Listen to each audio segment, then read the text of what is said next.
You are listening to Fantha Tracks.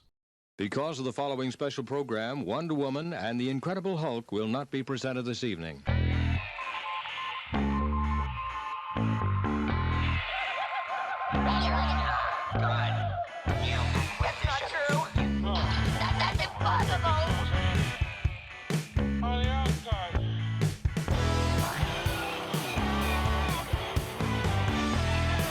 It's time to get all your Star Wars news in a single file. This is Making Tracks. Here are your hosts, Mark Newbold and Mark Mulcaster. That's not true. That's impossible. Hello and welcome to episode 114 of Making Tracks, brought to you by the fine folk over at fanthatracks.com. We've headed south this week and we have been on the road and we have headed to Croydon to the Smugglers Star Wars Charity Day, which is all in aid of Great Ormond Street. With me, as always, is our main man from the Midlands, Mr. Mark Newbold, and also a very special guest. He is the president of the Rian Johnson fan club. It's Mr. Paul Naylor. How you doing, chaps? That's not strictly true. No, Paul, you are very special. People say it a lot. That guy's very special. Yeah, that's true. No, that bit was true. Yeah. Hi. How are we doing? How's your day been? Day's been good. Good drive down. Really good. Decent drive down, and the weather's held up, which doesn't really matter because we've been inside. And yeah, we've got a bit of audio from loads of guests. Yeah. And some good photographs, and bought a couple of bits I probably shouldn't have bought. And That's normal, isn't it? Yeah. You know, that's what happens when you go to like a convention, big or small. You buy something. It's one of those events which we tend to go to, where it's a small event. It's got that community feel. Yep. They tend to be some of the best. yeah. Yeah. You get a real good sort of like warm feeling from them, and that's not just because the queue for the toilet's too long. Well, there is that. But you know, it really is a real sort of privilege to be able to meet some of the actors that you've known all these years, such close, proximity, Exactly. And get to have a proper natter with them. You're right. It's like you say, you get up close and personal, if you like, because MCM's next week as we speak, and there's other big shows that we've got coming up and stuff that we've done, and it's great because you're in that big room with loads of people and there's a bit of a buzz. But yeah, it's nice when you actually get to sit down and chat to folks. Yeah. I spoke to a couple of people who have come all the way from Holland because basically there's such a big lineup, and I think sometimes we take it for granted that we have such a huge talent pool of Star Wars cast and crew and celebrities out here, but actually we forget that further afield in Europe and America they don't get the opportunity to meet these people very often. Yeah, it's good. And let's be fair, some of them are getting on a little bit, so it's a good opportunity to get his autograph as and when you can. Absolutely. So what are we going to talk about, Mark? So why don't we start off with what we normally do? What have you been buying this week? So I'll tell you what I bought at this show. Yeah. It's pertinent because you just wiped your nose with your finger. I bought some Star Wars tissues. A pack of Star Wars tissues. Unused. That's important. That's a very important distinction. Yeah. Unused. They're the best. They're the cheaper ones as well. They're literally our minting box. And that. And I also bought, so they did some like Elastoplast sets with little tin box, little I Yoda have tin some box. of those, yeah. Have you? Yeah. Okay, so I've got one of those little, so that was like £5 for those two. It was peanuts for those two. And then the Star Wars Resistance Hasbro did the set of the 6 figures from Resistance, which somebody was doing for like £30. That's because I picked up from that seller at Norcon, and we spoke about it on this very podcast. Yeah. So you've influenced me. Thank you for that. I know. Star Wars influences you do. It's nice that it's me influencing you for a change, as opposed to the other way around. Because it's normally you who kind of push me in directions of purchases and stuff. I don't know what you mean. No. I don't know what you mean. And then, but nothing else really. I've been fairly good this time. Yeah, I've not tried to buy too much. And in the week, sort of back home, latest batch of comics from Matt, which I'm working through to review. A couple of books turned up again to get reviewed. Yeah, getting there. What about you, Paul? Man. Well, my son has got probably around 50 or so autographs from across the whole saga. So today I've taken the opportunity to get Lewis MacLeod, who was Sebulba, and obviously I wasn't going to miss a chance because I missed him so many times in the past, Tim Rose, who was Admiral Akbar. So Matthew will be absolutely thrilled with those. Glad to get the autographs, which is fantastic. Yeah. Mark, what about you? So today I picked up Robert Watts' autograph, as we just mentioned, and I also picked up Jack Claff. Ah. Yeah, Jack Claff, who was one of the pilots in A New Hope and has that James Bond connection. He was in For Your Eyes Only. Right. So there you go. Okay. You've got to have the Bond connection. You've got the Bond connection. Yeah, it's all for the research for the article. Of course so. And I think actually it came today, judging by the notification on my phone, my Power Force 2, Hoth, Wampa and Luke Oh, sweet. double pack, which I finally found one at a sensible price in a condition I was happy with. Okay, what's your version of sensible price? It was mint in box and it was 65 quid. Okay, that's pretty good. That's pretty So good. That's yeah, good. it's not too bad. Okay. Fantha Tracks. Voodoo! The big news this week was the arrival of the Book of Boba Fett trailer. Are we talking about the Book of Boba Fett trailer or that post that you guys put out on social media? We're not talking about that. We're not talking about it because we got told off for that. Oh, right. Well, we've got form for this. I'll tell you a little story before we talk about Boba Fett trailer. So at the UKG Bash a few years ago, you were there, I think. Yeah. A few years ago, myself and I think it was Matt. I think. It's not the one I was and at. 'Cause I was James, it was Jedi News era, Oh, right, okay. and we decided after a couple of drinks that we were going to post that. You won't believe what we've just seen. We've just seen the trailer for the, for the Force Awakens, and so we tweeted out that we'd seen the trailer. And had you? And no, we were just making it up, being silly. And yeah, we got told off by Lucasfilm, and we had people messaging us. And so this week, of course, Matt decides to put up a fake Book of Boba Fett trailer, which was just a screenshot that looked like a video screen. Yes, that would be the one that I clicked on the play button several times before I realised it was actually. You were that gonna rickrolled, mate. happen. Yeah, you were I was rickrolled. rickrolled. And so yes, we got a few people told us off about that. But you know, it's all Star Wars is supposed to be fun. It's for children, and what's more puerile than doing that? So then, thankfully, thank you, Disney and Lucasfilm. They actually put the trailer out. This I think week. it just reminded them. Oh, we've got a trailer. God, we haven't put it. we never pressed play. Yeah, we never pressed go. We've had this ready for a month. How can we forget? Exactly. So the trailer comes out. Round table. I'll start with you, Mark. What did you make of the trailer? What did you think of it? I thought it was pretty good. I thought it was pretty awesome. It's one of those things now where you think we're probably only going to be seeing very select scenes, probably from the first couple of episodes or chapters, if it's a book, you know. But it gives you kind of an idea of what's going on in terms of. But not. It was a little bit vague. But I mean, I was just totally blown away by seeing the Bomar monk spider. That was probably for me, like that initial kind of like critter that kind of like crawled up the screen. Which it was kind of like I looked at it and I was like, it's got that ROTJ kind of like stop motion vibe. And a couple of people kind of like actually kind of commented to me, kind of saying that they thought some of the CG looked a little bit rough. But it's like, I think that's intentional. Totally agree. It's trying to capture an era and a vibe.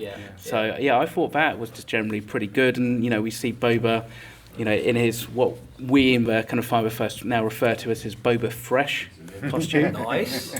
Which with a few more dings, but he did look a little bit more kind of like less pasty and a little bit less beaten up than we last saw him. He looks like he's been and got a bit of a tan, doesn't he? Yeah, he's looking healthier. Well, I put a tweet out, and it actually had quite a few thousand likes, which I was chuffed about, where I basically took... Humble brag. I took the two pictures, the picture of Boba as you saw in The Mandalorian, all pasty white, and the picture of him in this one looking all healthy and tanned. And I said, eyebrows grown back, scars covered over, nice to see Boba back to normal, as in back to fluid, back to normal. And I thought, this will get a couple of likes. 3,000 likes later. Nice. So that was nice. But anyway, so I think there's obviously a story element behind it. Either that or it's just that spa that who spent his time hanging around in New Zealand. Spa. The Polynesian spa, exactly. So you never know, it could be that. That might be a story element. It could be. But there's a scene actually, I think, when he's in the palace, and you could kind of it almost looks like a bit of like a sunbed. In like the corner of one of the shots, and you kind of wonder if maybe that's like a bit like the kind of chamber that Finn was in the Last Jedi. So it could be like a back to kind Your of favourite film? My favourite. a back to kind of cubicle or whatever you want to call it. So as opposed to the classic, white Y front kind of tube type thing. Granny pants. Granny pants. So. What did you make of it, Paul? I love the fact that we saw an Ithorian sat on his own little throne sort of thing. Think the stock on that? It'll be who knows, but it'll just. Are you be yawning? No, I thought I saw a figure leak saying that it was Mimau Nadal. Yeah. Oh, the Hammerhead. Yeah, okay. I'm pretty sure I saw That'd be sweet. on Instagram, but I had a look at like where I usually find it, and I couldn't find it. So That would be impressive. But it was good to see Transitions in there again. Yep. Which sort of links it to Mandalorian as well, obviously. And the whole time. And the Clatoonians? Clatoonians. And then we got some of the Aqualish, the Horseman, Ponda Barber type characters in there. So, there's nods to the original trilogy, there's nods to Mandalorian. The Mandalorian. But I think there's probably, because, like you pointed out, Mark, the Boba Fett costume, again, it looks slightly different to the refresh version that we're saying. So I think more damage to it. I think there's been a passage of time since the end of Mando and the beginning of this. Well, so do you think then that, because a lot of people are saying, well, if they're smart, they'll just take clips and footage from maybe the first, possibly the second episode. Like at most, we were just talking to Aidan Cook about Jurassic World. And the first trailer for that was everything was from the first 40 minutes. Do you think it's a situation like that? They've just took it from the very early stuff. I think. It'll be whatever they've got complete that they think, right, okay, we can drop these little bits in. It's a proper decent trailer where it gives nothing away. It's just good to see him and Fennec Shand just walking around, and you see a little bit of action going. The shields are very reminiscent of what the Gungans had in episode 1. That was cool to see that. And Boba's helmet falling to the ground with credits rolling out of it. So there's all sorts of... It's almost got that sort of Sopranos kind of feel to it when you see them all around the table. It's very mafioso. Yes. Do you think this... It was, and it had that solo vibe about the Sabbath table, didn't it? This trailer was more about setting the tone than giving anything away? I think so. Barring that one line that we got, possibly from that Ithorian, kind of saying about, you're a bounty hunter, and he's kind of saying, I'm not. But there wasn't really much kind of character or situational development, at least for those who would be kind of casual fans. This is kind of assuming that you've watched The Mandalorian, you kind of know who Boba Fett is, and you definitely hang around for that epilogue scene we saw at the end of Mando. Okay, that's a really great point then. In terms of, you go to The Mandalorian as a TV show, and you launch that show, and you know that people are going to go, this is kind of a Boba Fett thing, right? And then they introduce the character and build the character up as they do. But you come to a show like Book of Boba Fett, do you think Lucasfilm and Disney are going, people are going to know who this is? Because not only did you see this guy in The Mandalorian, but it's Boba Fett, for goodness sake. It's kind of what Mando was based on anyway. We were discussing this earlier, saying like that had they've gone straight into the Book of Boba Fett without The Mandalorian, it might not have worked. Whereas now they've sort of gently brought Boba Fett back into the public consciousness. And given him a little bit of a new backstory in terms of, he's obviously escaped the Sarlacc, which I'm sure they will show in backward scenes, like, flip it back. But I think that had they have gone straight for Boba Fett, giving him this sort of, not anti-hero kind of thing, but the fact that when we were kids, we would have thought of him as a bad guy, because he's the one that took Solo away from us. That's right. So we could only see him as bad.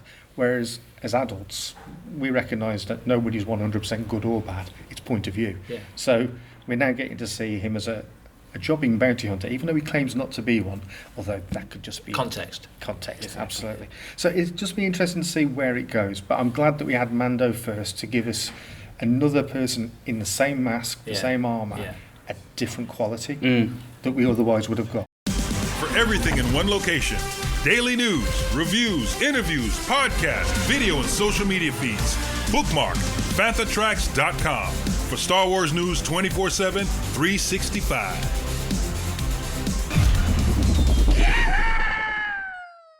Do you think then that with Fett as a character, because in the original trilogy, one of the criticisms of Boba Fett is that you never really saw him do much.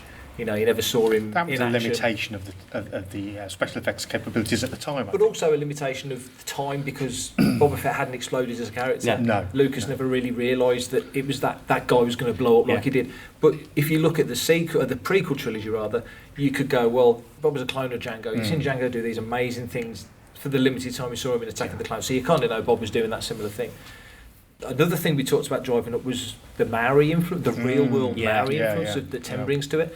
Do you think all these things coming together is really going to make people look at Boba and go, wow? Yeah, I mean, I think so, because you look at that episode, where he debuted in The Mandalorian, and all that fight choreography was very heavily Maori influenced, and I think they did that intentionally to kind of create a better kind of like textured background to him. Yeah.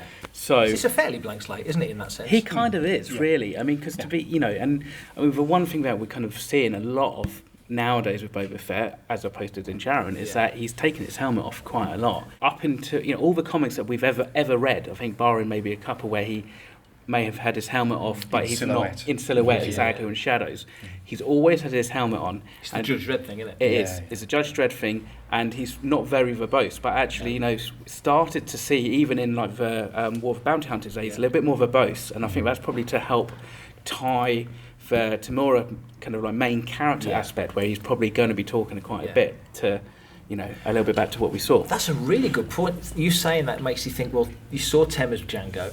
You know he's the face of the clones, clearly. That it's the same face. It's the most familiar face in the entire galaxy. Probably the history of the galaxy. That face is the most known face, if you think about it. Yeah. But also, Tamura isn't just the body of Boba Fett or just the voice of Boba Fett. He's the voice and he is Boba Fett, isn't he? So to give him more to say kind of makes sense. Because obviously Wingard did it, Jeremy was the body of Boba Fett. Then Tamura does the voice in the special edition. You know what I mean? You know, now they know that they can give him more. Thames Bank Manager must be really sort of like rubbing his hands together, because with all these different series that are about to hit, Obi-Wan, Ahsoka. What, you think Captain Rex as well? I'm thinking Captain Rex. I'm thinking any of the clones, any of the ones that are named that have, you know, got just a slight change to the hair or a scar on the face or whatever.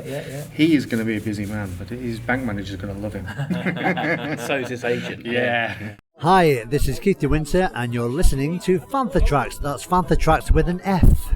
So what do you think's coming up next for Fett then, in terms of, we know the show's coming on the 29th of December and it's Disney Plus Day in a few days as we speak.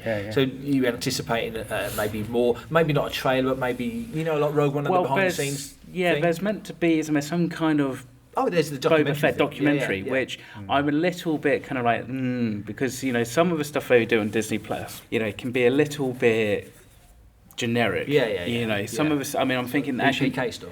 Yeah, the EPK stuff, but I mean, so it'd be interesting to see if they actually go with a full kind of almost like behind the scenes gallery style thing. That's a good point. Or if they're actually if it's going to be actually trying to kind of like, you know, bring the average casual viewer up to, you know, to understand why. Is that important though? Do you think that's important?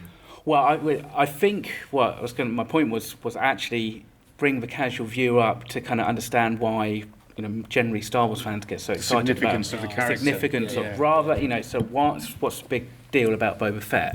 And then it's like, well, this is what he was, and this is actually what he means to the fans, rather than necessarily this is his backstory, because they're probably not going to tell us much, because in theory we should probably get quite a big chunk in the show. So, you know, and also I think now we're kind of at the point where they probably are using volume tech, they're probably doing you know, location stuff, so they're probably not going to be showing us too much behind the scenes. So we're rolling. We're being professional now. I'm a bit deaf these days as well, so hey Sonny, what do you say, Sonny? So we're here with Simon Williamson. We stood at his table with all of his photographs laid out in front of us. New edition. I love nice. Back to Rebo. So how's life? How's things? Things are good. I wasn't particularly disturbed personally too much by the pandemic. You know, I kept to myself. I quite enjoy my own company. But recently I went over and did one in Germany. So this is only the second out of lockdown. So that was Power of the Force, about 5 or 6 weeks ago, which was great fun, very well organised. But it's nice to be back doing this, meeting the fans, and it's just really good. It feels right now, 2021's coming to a close. We're not that far away from the 40th anniversary, ridiculously, of Return of the Jedi. Right. 40 years since you made it next year, really. Well, yes. And with the new Boba Fett show coming out, it feels like there's a focus on these characters once again. Well, are you noticing that? I hope so. Well, I haven't caught up with many of the recent new ones. I've only watched one episode of The Mandalorian. Shame on me, because I hear it's very good. It is. But I'm just waiting for when they announce and say, we'd like to make a Max Rebo origin story. That would really make my day. Wouldn't it? Yeah, and then they'll say, but we don't want you to play. We want someone. That would kill me. You know, that would really be. So what would you like to see then in a Max Rebo origin story? I think the sex mainly would be the main thing. To be fair, Star Wars is lacking a lot of sex. Yeah. I mean, honestly, if you have a trunk like that, use it. You know what I'm saying. They're technically his feet, and he can definitely get them over his shoulder, so it makes all the sense. Oh, please. Look at the size of his organ. I mean, this. Yes, and the thing he plays, exactly. Yes, but you see the suckers on the end of the feet, according to he's meant to eat with those or suck up. Yes, he eats food and then I don't know, because he doesn't really have a mouth. No. You know. Now, looking here, obviously different Gamorreans and different photographs and such. Have you seen? And I'm asking this is because you might not have seen it, but they are doing a 6-inch scale Rancor, and it looks like this chap. Oh right, it's just been announced as one of the stretch goals, hasn't it? Yeah, to give away with the Rancor. To give away with the Rancor if they sell enough or hit enough. Oh right, well who are making those? Because I'd like to go. Hasbro, yeah. But he's a big beast, about 40 inches high, isn't he? Wow, big guy. So if he's that high, the Gamorrean guard's going to be that size. Good size. Yeah. So my point being is that Max is kind of feels like his era is coming back into play with Jedi and with Boba Fett. Yes. And with the HasLab Rancor. Yes, jolly good. You could be a busy fella over the next few years, by the looks of it. Well, I hope so. Yeah, it's because it's fun doing this. It's the travel I like. So before the lockdown, I did one in America at this was the one. Pensacon. Yeah. So that was a nice one. Yeah. And then like a month later, we're all in lockdown. So you've been doing these events for a good few years now. You still get a kick out of it. Yeah. Well, in fact, I enjoy it more these days than I did to begin with. I suppose because I'm kind of selective. There'll be one I think, I've been there once before or recently. I'll hold off on that and then I'll do this. Oh, that's a good one. Because you enjoy the travel. You enjoy seeing the world and travelling a bit. Yeah. Because he didn't on the movie. I was hoping that or Dark Crystal would take me to places, but they didn't, I think there was talk about going to Spain, I think, for Dark Crystal. I thought that would have been done, but no, we did it on Chobham Common. The Mystics at dawn on the Chobham Common is not the same as, as Valencia or something, And now, of course, they film it in front of great big LED screens. Yeah, there is that. You could do it in your back garden now, couldn't you? Yeah, that's the depressing thing about the modern style of filmmaking, what technically you can do, and therefore you don't have to go on location and all that stuff. It's a kind of cheating in a way, and this is why a lot of the fans do come back to the original trilogy creatures because they actually have a mass and a presence on screen. I was going to say, makes so much difference. There's a tactile connection to those characters because you can feel the weight in them. Whereas sometimes with the newer stuff, not so much. Yeah, even though they're kind of shots like there's a Gamorrean guard shot that I've signed several of. And I'm pretty sure it's Michael, and the fingers are like that because the finger mechanism broke. Because my concentration is up here. Unless someone tells me that the hand is doing that, I don't know. So it's like in this sequence, the Gamorrean guard eaten by the Rancor. When I'm scrabbling my way up the pit, I try to get out of the pit. I'm aware that my foot is loose and is about to fall off, the Gamorrean foot. And I'm thinking, well, they're going to yell cut. And they didn't. I thought, well, let's carry on. Because, you don't know if the shot is a wide one or a medium or close. And then I start to laugh inside there. I've told you this story. It's on your thing, and I'm thinking, this is ridiculous. And I'm laughing, and they won't know I'm laughing because the costume is so thick. I'm just having a whale of a time, just giggling away to myself of the absurdity of it. Yeah. Well, we don't feel so bad for him now. He had a good time going out. Exactly. Yeah. Brilliant. Well, thanks for your time. My pleasure, As Mark. always. Good to see you. I'll speak to you soon. This is Steve Bloom, voice of Zebralios, and you're listening to Fantha Tracks. Caravast. May the force be with you. So, and we'll do all the intro in studio because we're very posh and professional. No, we're not. I know we're not. I'm leaving this in. So where are we? Croydon Smugglers Star Wars Charity. There you go. This is where we are. We're here with Frank Stone. Tell us, Frank, what did you do and why did you do it? Okay, originally I was in The Force Awakens as a rebel general. And it was hyper. It was fun, exciting. Everyone, even the director, everyone was on cloud nine because it was the first film after the big break, and everyone was excited and happy, and it was good. And I even upset a few people because I knew Harrison Ford dies. And then people don't want spoilers, do they? And I said I won't tell you that he dies then.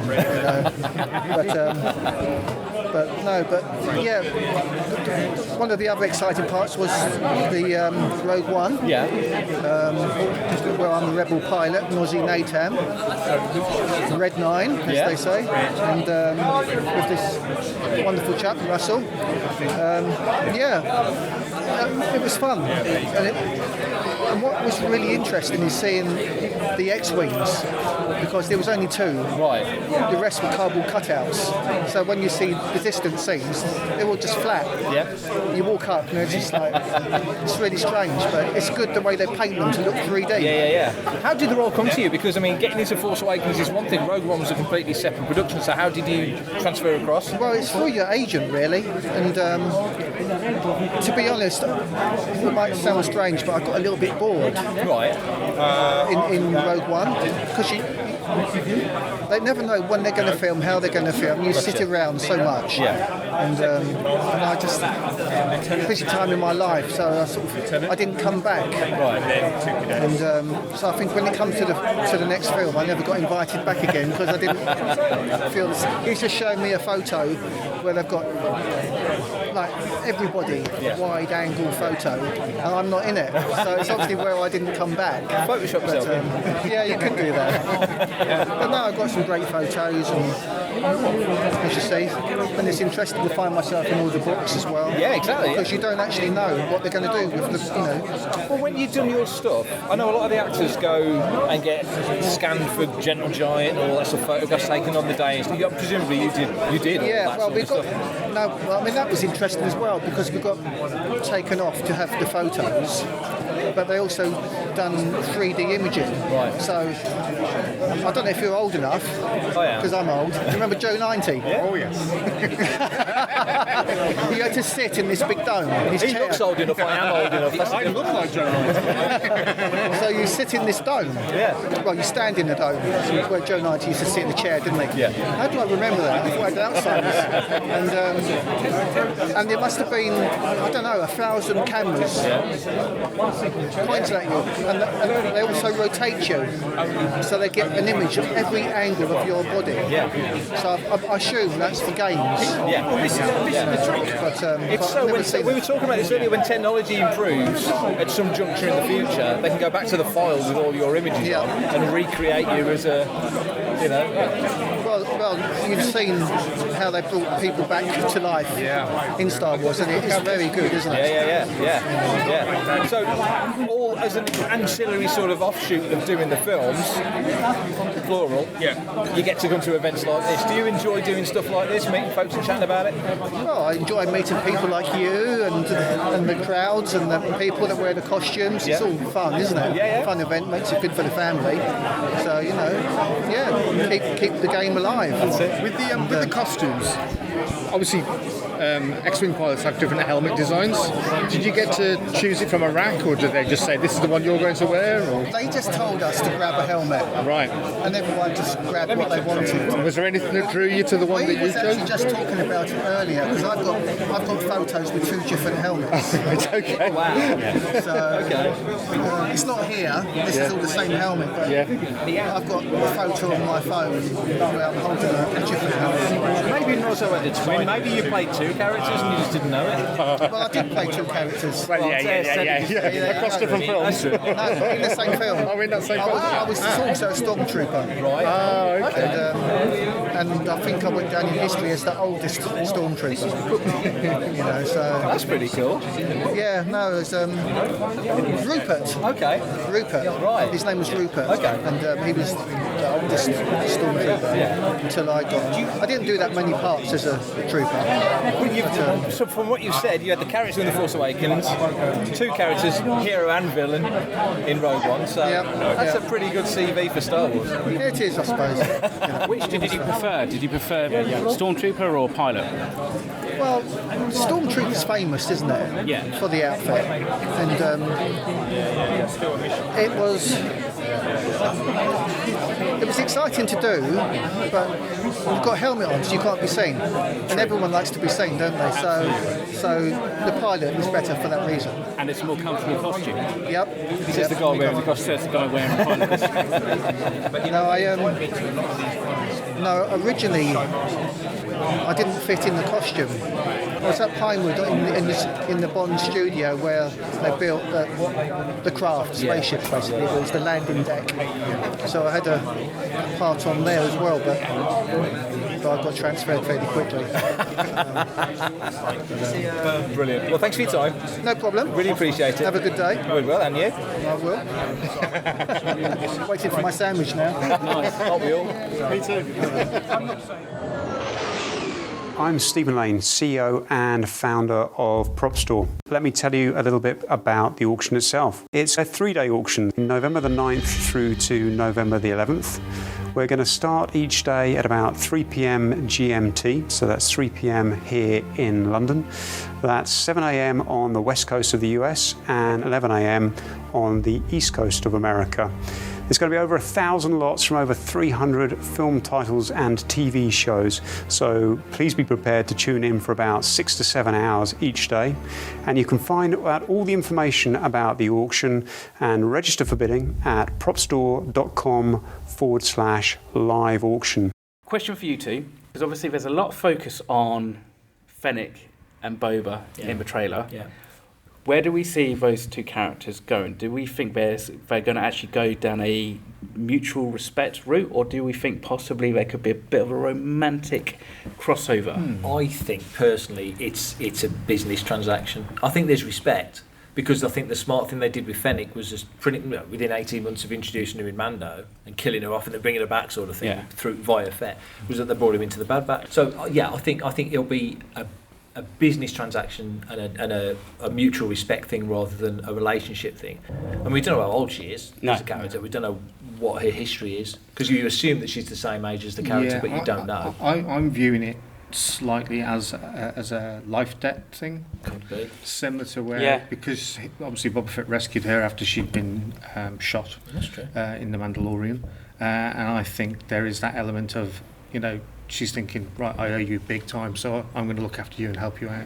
So romantically, perhaps not, but I think that, like, she is his major deputy. Major domo. Major domo. Yeah, because you do see that with bounty hunters, the Forlom Zucker's thing, and not all the other bounty hunters. I mean, you see it in the comic, don't you? They all sort of team, like right now with all the bounty hunters, Boba Fett and Valance work, and then Fett turns on Valance and all these things. So they work. It's all it's generally convenience, isn't it? Yeah, it's a marriage of convenience. As kids, we saw that 6 figures that were released as bounty hunters as always working together. Yeah. Whereas they were actually all working against each other. Stabbing each other in the back. Well, it's all competitive, isn't it? It's all just So what do you think? You think similar? Yeah, I think that there's every possibility that we're going to see some of the bounty hunters that we knew when we were growing up. Yeah. It was really good in The Mandalorian that the characters seemed to be, it's like somebody stuck their hand in a bucket full of action figures, pulled out IG-88 Yoda, and decided, right, and Boba Fett, and let's put these all in a series together, but not use them exactly as those characters.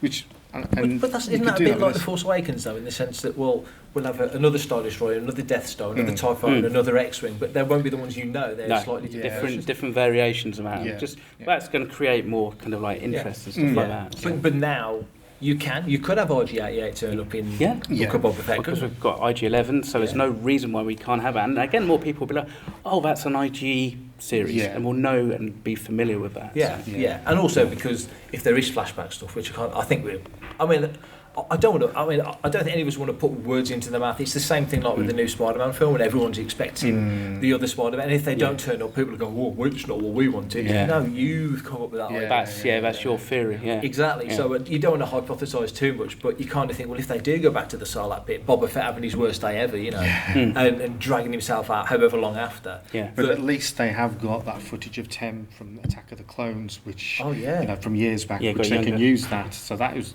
probably, in terms of if you mix things up, that would probably be about the right age for him for Return of the Jedi, the look of him anyway. Not far off, probably not far off. So it's probably about right. So That's a good point. So they've got plenty of source material. Exactly, but also, I suppose they could just do some de-aging now as well. Oh yeah, but that's definitely definitely an option, isn't it? Yeah. Well, you asked the question, you haven't answered it. What did you think?